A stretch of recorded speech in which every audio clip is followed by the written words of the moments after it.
মহিলাদের আরেকটি মাসলা নামাজ সম্পর্কে, সেটি হচ্ছে লেবাসের মাসলা। নামাজের অবস্থায় তাদের পোশাক কেমন হওয়া উচিত, এই বিষয়টি অত্যন্ত গুরুত্বপূর্ণ বিষয় এবং জটিল বিষয়। কারণ এতে নামাজ হওয়া না হওয়ার বিষয়টি নির্ভরশীল। যদি ফরজ লেবাস নামাজের অবস্থায় যা তাতে ঘাটতি হয়ে যায়, তাহলে ওই অবস্থায় নামাজ হবে না।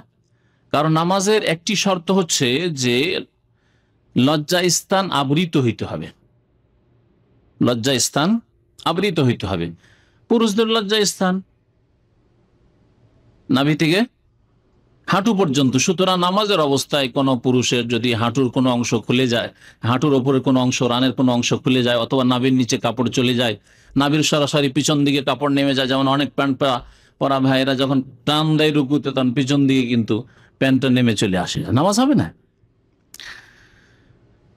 এগুলি বাস্তব বিষয়। ঠিক তেমনি মহিলাদের বিষয়টিকে আমাদেরকে বুঝতে হবে যে তাদের লজ্জাস্থান কতটুকু, মানে তাদের আওরাত আবৃত রাখতে হবে কতটুকু।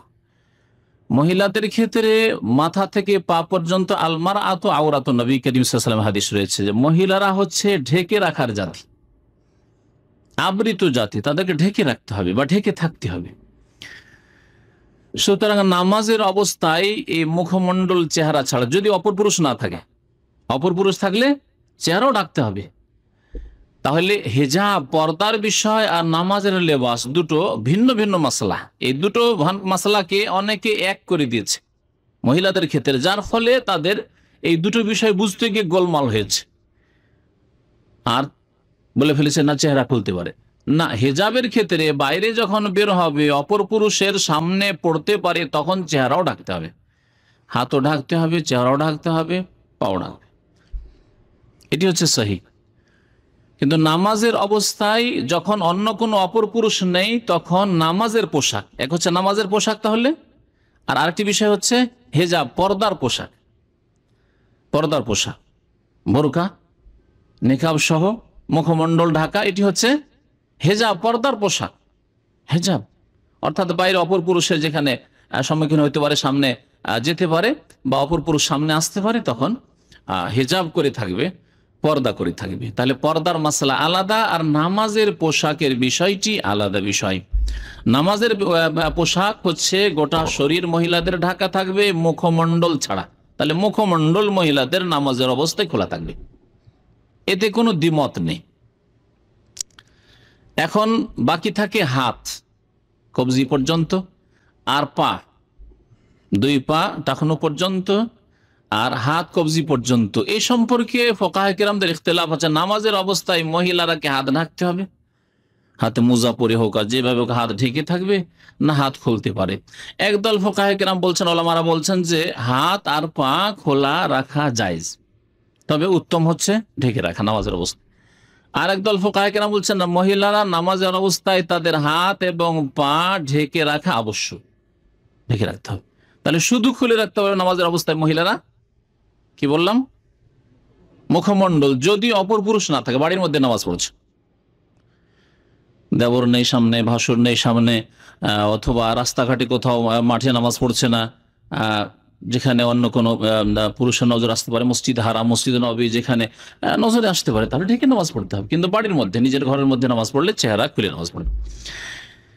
এই মাসলা দ্বারা স্পষ্ট হয় যে আমাদের দেশের মহিলারা যদি শাড়ি ব্লাউজে নামাজ পড়ে, এই নামাজ হবে? হ্যাঁ বলেন, শাড়ি ব্লাউজে নামাজ পড়ে তা নামাজ হবে? নামাজ হবে না।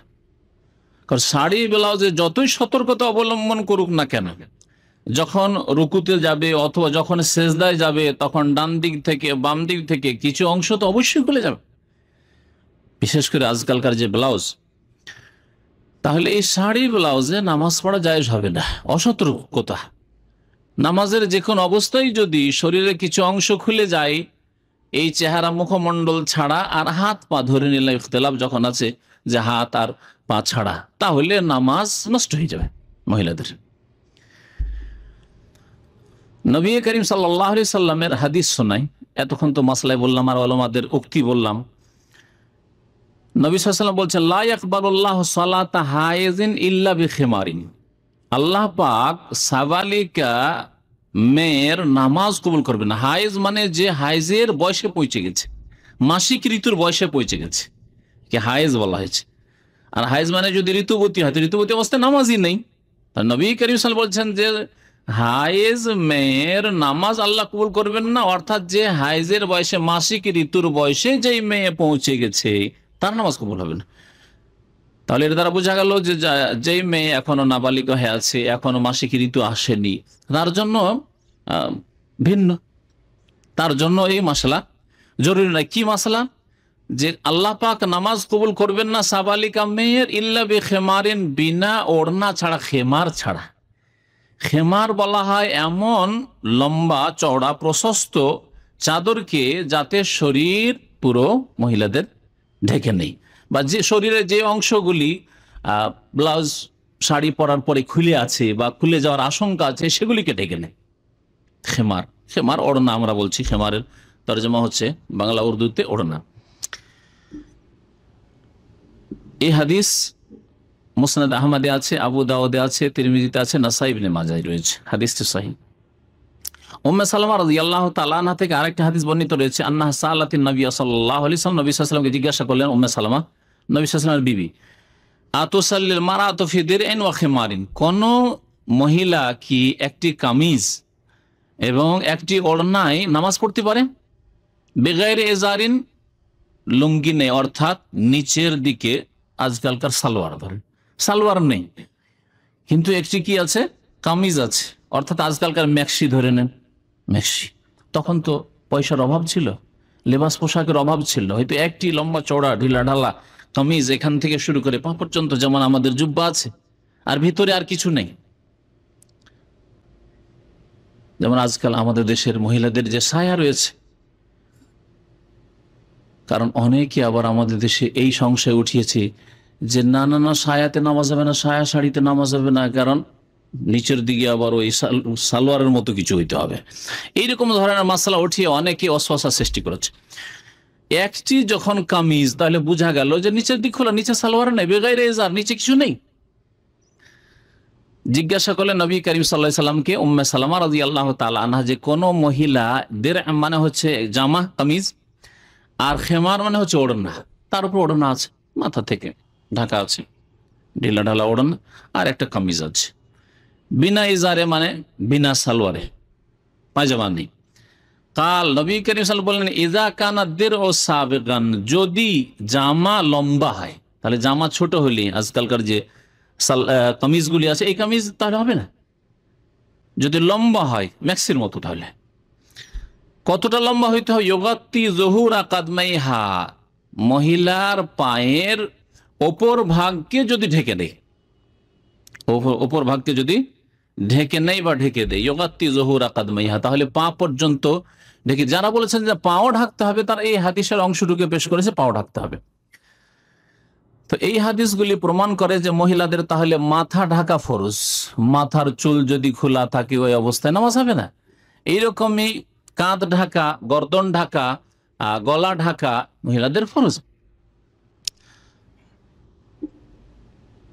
ইমাম ইবনে তাইমিয়া রাহমাতুল্লাহ আলাইহি বলছেন, তার মাজমুউল ফাতাওয়া 37 খণ্ডে রয়েছে, এই মাজমুল ফাতাওয়ার 22তম খণ্ডের 114 পৃষ্ঠায়, ফাইনাল মারাত লাউ সাল্লাত ওয়াহদাহা, মহিলা যদি একাও নামাজ পড়ে, কানাত মামুরাতান বিল ইখতিমার, তবুও তাকে ওড়না পড়তে হবে। একাই নামাজ পড়ছে, কোনো কেউ নেই তার সামনে, না দেবর আছে, না ভাসুর আছে, না অন্য কোনো পুরুষ আছে, কেউ নেই, একাও যদি নামাজ পড়ে তবু কি করতে হবে? ওড়না নিতে হবে। ওয়াফি গায়রি সালাতি ইয়াজুজু লাহা কাশফু রাসি ফি বাইতিহা, কিন্তু নামাজের মধ্যে নেই, নিজের বাড়িতে আছে, স্বামী আছে, ছেলেরা আছে, তাহলে এই অবস্থায় নামাজের বাইরে তার জন্য মাথা খোলা যায় ফি বাইতিহা, নিজের বাড়িতে, অপরের বাড়িতে নয়। অপর বাড়িতে যেখানে হঠাৎ করে অপর পুরুষ হঠাৎ ঢুকতে পারে, কারো বাড়ি মেহমান হয়ে গেছে, অনেক মহিলারা কিন্তু এইরকমই করে, অপরের বাড়িতে গিয়ে বোরকা খুলে ফেলেছে, ওড়নাও খুলে ফেলেছে, মাথার চুল খুলে আছে, আর হঠাৎ করে হয়তো বাড়িওয়ালা ঢুকলো, ও জানে না যে এখানে কোনো মহিলা আছে, আর হঠাৎ নিজে আমার স্ত্রী আছে মনে করে ঢুকে পড়লো, সমস্যা না?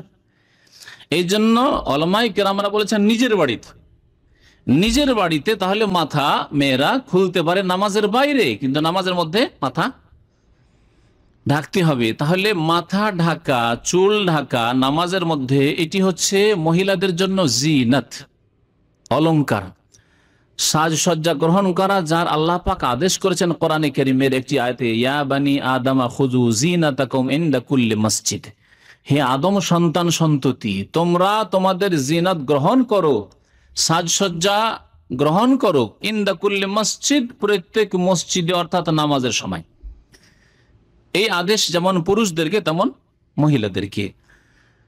সুতরাং বলছেন ইমাম ইবনে তাইমিয়া রাহমাতুল্লাহ, ফাআখযু জিনাত ফিস সালাতি হাক্কুন লিল্লাহ, তাহলে জিনত গ্রহণ করা অর্থাৎ মাথা ঢাকা, মহিলাদের চেহারা ছাড়া শরীরের সমস্ত অংশ ঢেকে রাখা, এটি আল্লাহর হক।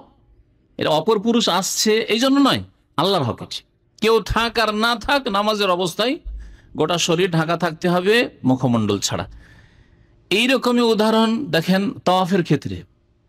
ইমাম ইবনে তাইমিয়া বলছেন যে তাওয়াফের সময় যদি কোনো বান্দা না থাকে, যদি আজকাল হয়তো কল্পনা করা যায় না 24 ঘন্টা তাওয়াফ চলতে আছে আর লোকজনের সমাগম আছে, কিন্তু এমন একটা যুগ ছিল, হইতে পারে গভীর রাত্রে কেউ নেই, হয়তো আজকে থেকে 1000 বছর আগে, বা এমন এমন যুগগুলিও কেটেছে মক্কার উপর, যেই যুগে নিরাপত্তাহীনতা ছিল, নিরাপত্তা ছিল না, তখন মানুষই নেই, হয়তো জনশূন্য। তাহলে কোনো মানুষ নেই তাই বলে কি উলঙ্গ হয়ে তাওয়াফ করা যাবে? কোনো মানুষ তো দেখে না। বলছেন ফালাইসিল আহাদিন আইয়াতুফা বিল বাইতি উরিয়ান, কোন ব্যক্তির জন্য জায়েজ নয় যে উলঙ্গ হয়ে তাওয়াফ করে, ওয়ালাউ কানা ওয়াহদাহু বিল্লাহ, যদিও রাতের অন্ধকারে হোক না কেন, একাই। ওয়ালা ইউসাল্লি উরিয়ান ওয়ালাউ কানা ওয়াহদাহু, কেউ যদি একা থাকে, যে আমি বাড়িতে আছি আর আমি তাহাজ্জুদ নামাজ পড়ছি, আর এখানে তো কেউ দেখবে না, রাতে সকলে ঘুমিয়ে আছে, কেউ জেগে নেই, উলঙ্গ নামাজ পড়লে নামাজ হবে? নামাজ হবে না। ওই রকমই মহিলাদের বিষয়টি। এলা আনকাল, তারপরে বলছেন ফালাইসাতিল আওরাতু ফিস সালাতি মুরতাবিতাতান বিআওরাতিন নাজরি, তাহলে নামাজের অবস্থায় যে শরীরকে আবৃত করতে হবে এই বিষয়টির সম্পর্ক কেউ দেখে নেবে এর সাথে নাই, বরং আল্লাহর হক। কেউ দেখুক আর নাই দেখুক, কোন পুরুষ থাক আর নাই থাক, আল্লাহর হক হচ্ছে যে নামাজের অবস্থায় মহিলারা শরীরকে ঢেকে রাখবে। মনে রাখবেন যে শুধু বললাম চেহারার কথা, যাতে কোনো ইখতিলাফ নেই যে চেহারা খুলে রাখবে নামাজের অবস্থায় যদি বাড়িতে নামাজ পড়ে যেখানে অপর পুরুষ নেই। আর হাত আর পায়ে ইখতিলাফ রয়েছে, উত্তম হচ্ছে তাও ঢেকে রাখা।